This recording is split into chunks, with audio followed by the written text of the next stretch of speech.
नमस्कार साथियों, तो कैसे हैं आप सभी लोग। आई होप आप लोग बहुत अच्छे होंगे। जितने भी अभ्यर्थी कहीं ना कहीं 10वीं क्लास में बहुत पढ़ने में तेज होंगे और उनका परसेंटेज अधिक आया होगा, उनके लिए गुड न्यूज आ चुका है भाई। अगर आप 10वीं में वास्तव में अच्छे पढ़ने वाले विद्यार्थी थे और अभी तक आप बेरोजगार हैं भाई, तो जीडीएस यानी फाइनल ग्रामीण डाक सर्विस या सेवक का नया नोटिफिकेशन आ चुका है। इसका फॉर्म अप्लाई कब से होगा, इसके बारे में जानेंगे। सैलरी कितना मिलता है, काम कितना देर करना पड़ता है, क्या इसमें कोई एग्जाम भी होता है, संपूर्ण डिटेल्स आज की इस वीडियो में जानने वाले हैं। तो वीडियो को शुरू से अंत तक जरूर देखिएगा, क्योंकि आपके लिए यह वीडियो बहुत ही हेल्पफुल रहने वाला है।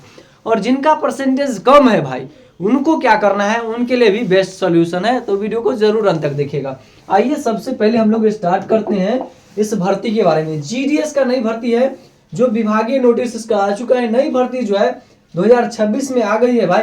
टोटल पोस्ट 31,500 प्लस पर आने की उम्मीद थी, लेकिन इतना नहीं आकर के टोटल 25,000 प्लस पदों पर यह नई भर्ती आई है। इस बात का ख्याल रखना है आपको। इसमें कोई एग्जाम नहीं होता है, सीधा भर्ती है, इसमें कोई एग्जाम नहीं होगा भाई। कैसे बच्चे को सिलेक्ट किया जाएगा फिर इसके बारे में जानेंगे, ठीक है। ग्रामीण डाक विभाग यानी कि सर्विस होता है जीडीएस, इतना आपको पता चल गया। उसके बाद देखिए, छत्तीसगढ़ हर एक स्टेट का कट ऑफ अलग जाता है, ठीक है। और यह कट ऑफ कैसे बनता है, तो जो आप 10वीं में भाई नंबर लाए होंगे, जैसे कि मान लीजिए आपका 500 नंबर का पेपर था और 500 में से आप मान लीजिए ले आए 460 अंक, तो 460 अंक जो हो गया, ये आपका 500 का कितना प्रतिशत हो गया आप खुद निकाल लीजिएगा। यानी कि 5 से भाग दीजिएगा तो 9 पर से 45 और 10 यानी कि 92% हो गया आपका ये, ठीक है। याद रखिएगा, इसमें अगर बिहार, झारखंड, उत्तर प्रदेश और बोले दिल्ली, ये सारा जगह पर 100 में 100% यानी टोटल 500 में 500% वाले का, 500 में जो 500 बच्चे ला चुके होते हैं सीबीएसई से, ठीक है, उन सब बच्चों का यहाँ पर होता है। तो जैसे कि छत्तीसगढ़ हो गया, गुजरात हो गया, केरला हो गया, तमिलनाडु हो गया, तो ऐसे राज्य में भाई कट ऑफ थोड़ा सा कम जाता है। इसका रीजन बताते हैं। क्या केरला में तो साक्षरता दर अधिक है, तो वहां पर अधिक कट ऑफ नहीं जाएगा क्या? भाई जाता है, लेकिन ऐसे यह जो जॉब है सरकारी जॉब है और इसमें जो सैलरी मिलता है भाई, देख लीजिए इस सैलरी को। इंडियन पोस्ट जीडीएस ग्रामीण डाक सेवक salaries by position with assistant branch postmaster, यानी अगर आप एबीपीएम और डाक सर्विस अगर आप ज्वाइन करते हैं तो आपका सैलरी 10,000 से 24,700 के 24,470 के बीच रहने वाला है। और बीपीएम जो ब्रांच पोस्ट मास्टर होता है, उनका सैलरी 12,000 से 29,380 के बीच में ही होता है, ठीक है। और आपको बता दे, जो ग्रामीण डाक सेवक होता है यानी जिनको डाकिया बोलते हैं, जो साइकिल से जाकर के घर घर जाकर के पहुंचाते हैं पोस्ट को यानी चिट्ठी को, वो उनका भी सैलरी बोलिए तो इन हैंड बोले तो 12 से 25 के अंदर उनको मिलता है सैलरी। ये गवर्नमेंट सैलरी पे करती है। यानी मान लीजिए तो ओवरऑल जितने भी पोस्ट है, इसमें 3 पोस्ट होता है, एबीपीएम, बीपीएम और डाक सेवक, ठीक है, 3 पोस्ट होता है। और इस 3 पोस्ट में बीपीएम यानी ब्रांच पोस्ट मास्टर बनने के लिए आपके पास कंप्यूटर चलाने आना चाहिए, सर्टिफिकेट होना चाहिए, जिस समय आपका डॉक्यूमेंट वेरिफिकेशन होगा उस समय के लिए, ठीक है। उसके बाद मैं आपको बता दूं, ये 3 पोस्ट होता है और इस 3 पोस्ट में भाई आपको सैलरी इन हैंड जो आपको मिलेगा 20 से 22,000 आपको स्टार्टिंग में ही देखने को मिलेगा। और डाक सेवक का सैलरी अधिक क्यों होता है? क्योंकि घर घर वो पहुंचाने जाते हैं डाक, तो क्या करते हैं 5-10 रुपया उनसे ले लेते हैं, ठीक है। मान लीजिए अगर एक दिन में अगर वो 50 चिट्ठियाँ पहुंचाने गए और 20-20 रुपया दिया गया उनको, ठीक है, तो टोटल 1,000 रुपया उनका एक दिन का हो गया भाई कमाई, एक दिन का। अगर वो 30 दिन जाते हैं तो आप खुद समझदार हैं, 30,000 हो जाएगा उनका, ठीक है। और काम जो होता है भाई इसमें, वो 3 से 5 घंटे का, यहाँ पर देख सकते हैं, विथ आवर वर्केड मतलब वर्क का यानी काम का जो समय होता है 3 से 5 घंटा। डाकिया हमेशा टहलता नहीं है, उसको डेटा फिक्स रहता है 40 से 50 या 50 से 60 रोज के रोज क्या करना है। तो ये जो चिट्ठियाँ है, लेटर है, ज्वाइनिंग लेटर हो गया, किसी का पेंशन आता है, किसी का पैसा रहता है, किसी का लेटर रहता है, किसी का ज्वाइनिंग लेटर, तो मतलब बहुत कुछ है उसके अंदर का, वो जिसका जिसका रहता है उसके पास पहुंचाना सही और सुरक्षित, ठीक है। ये ऐसा है 3 से 5 घंटा ही ड्यूटी रहता है, अच्छा पढ़ने का भी टाइम मिल जाता है। और इसमें जो भाई जो बच्चे अधिक नंबर लाते हैं उन्हीं का सिलेक्शन होता है, ठीक है।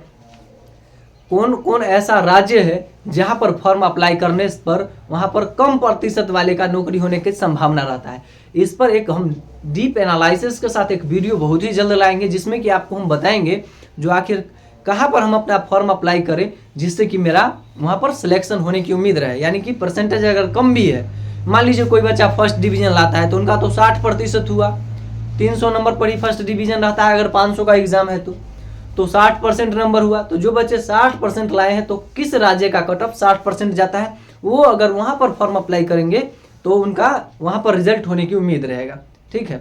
रिजल्ट होने के साथ साथ आपको वहां पर बोला जाता है, इसी जो वैकेंसी का जो नोटिस आया उसमें बताया गया है आपको वहां का क्षेत्रीय भाषा आना चाहिए। अगर मान लीजिए आप वहां पर मतलब मान लीजिए आपका पीडीएफ में नाम आ गया जो आप वहाँ के लिए सिलेक्ट हो गए, वहाँ पर आप जाइएगा, वहाँ का भाषा जब आपको नहीं आएगा तो वहाँ पर आप काम कैसे कर पाइएगा, क्योंकि जो एबीपीएम बीपीएम और डाक सेवक का जो काम होता है वहाँ का क्षेत्रीय भाषा में ही तो आप काम कीजिएगा ना, ठीक है। अगर वो ही नहीं पता रहेगा तो फिर आपको दिक्कत होगा। इसलिए आप अगर वहाँ पर अप्लाई कर रहे हैं तो वहाँ का भाषा आपको सीख लेना चाहिए।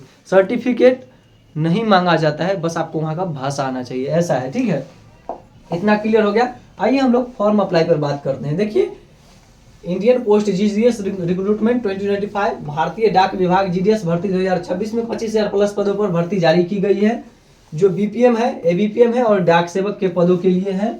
इस भर्ती के लिए ऑनलाइन आवेदन 20 जनवरी 2026 से शुरू होगा, जो कि आज है 7 जनवरी, ठीक है। तो अभी तो फॉर्म अप्लाई स्टार्ट भी नहीं हुआ है, ठीक है। आज है 7 जनवरी, टोटल 13 दिन के बाद आपका फॉर्म अप्लाई स्टार्ट होगा, ठीक है।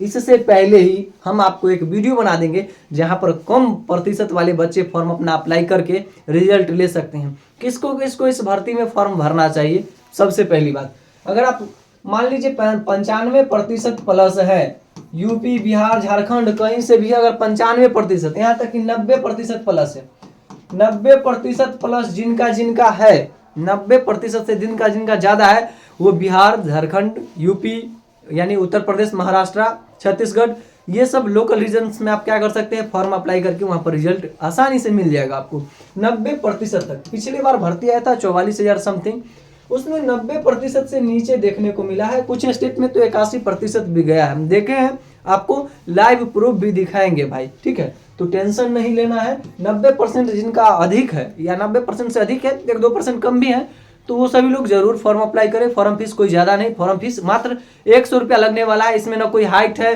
न कोई फिजिकल है और न कोई परीक्षा है, कुछ नहीं, सिर्फ 10वां के नंबर के आधार पर आपका चयन, आप जाइए नौकरी कीजिए।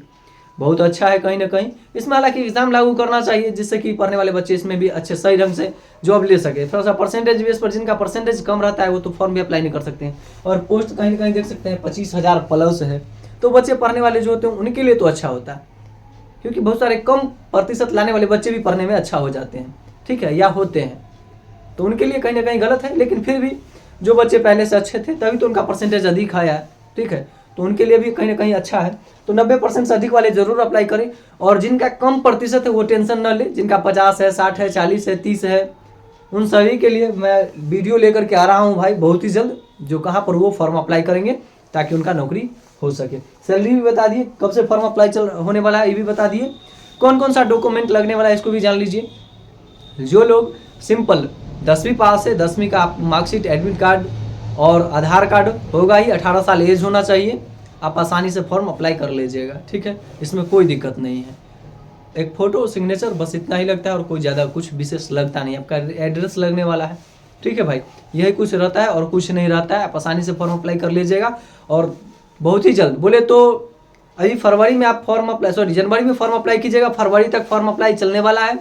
और आपका 22 मार्च है या 22 अप्रैल ऐसे ही आपका फर्स्ट मेरिट लिस्ट आएगा। और इसमें 5-5 मेरिट लिस्ट आते रहता है भाई। मेरिट लिस्ट इसका पहला आएगा, पहला में बहुत सारे बच्चे मान लीजिए कुछ फेक भी होता है, बोल देता है अपने आप को 100% होता ही नहीं है, उसका 100% वहाँ जाता है, सोचता है जो घूस घूस करके काम करवा लेंगे, लेकिन ऐसा नहीं होता है, वो वहाँ से रिजेक्ट हो जाते हैं।